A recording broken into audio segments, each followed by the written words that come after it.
Hello everyone, সবাই কেমন আছো? আশা করছি খুব ভালো আছো। এক শনিবার অফিস করে আমি আর সৌভিক যাচ্ছিলাম রানাঘাটে। নেমেই ঢুকে গেছিলাম ওয়াও মোমোতে। ওখান থেকে পার্সেল করে মোমো কিনলাম। রাতের ডিনারে মা করেছিল বাসন্তী পোলাও, ফুলকপির বড়া, কষা আলুর দম আর চিকেন চাপ। চিকেন চাপটা খালি বাইরে থেকে আনা হয়েছিল। এদিন ব্রেকফাস্টে খেয়েছিলাম কেক।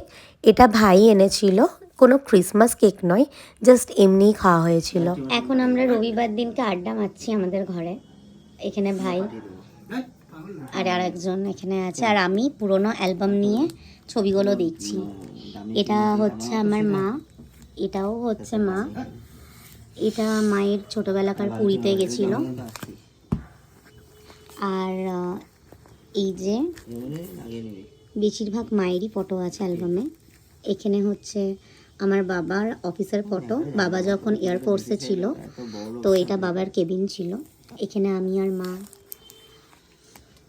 এখানেও মা। এটা আমার দাদু, এটাও আমার আর এক দাদু, আমার মামির বাবা। এগুলো সব দিল্লির ফটো, আমরা যখন দিল্লিতে ছিলাম সেই সময়কার। এই যে আমার মায়ের ফটো, ফুলের ফটো অনেক। এটা আমার বাবার এয়ারফোর্সে ছিল সেই সময়। এগুলো হচ্ছে মায়ের বিয়ের ফটো। এখানে দিদা আমার, এটা আমার মেজো মাসি, এটা বাবা, মা। এই বাচ্চাটা কে আমি জানি না। এটা আমার জেঠু জেঠিমা, মা। এটা আমার দিদা দাদু। এইটা আমার বড় দিদি, আমার মাসির বড় মেয়ে মান্তুদি। এখানে আমার এক মামা, বাবুন মামা। অনেকদিন পর পুরোনো অ্যালবাম দেখে বেশ ভালোই লাগলো।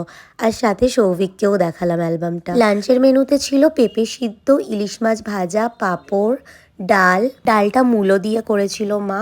ওইদিকে পাবদা মাছ আর কাতলা মাছের ঝোল। ও হ্যাঁ, সাথে চাটনিও ছিল। আমার মা না এই সিম আলু বড়ি দিয়ে পাবদা মাছটা দারুণ করে। বিকেলের টিফিনে খেয়ে নিলাম কেক আর মিষ্টি দই। সো ভিডিওটা এই অবধি। সবাই ভালো থেকো, টাটা।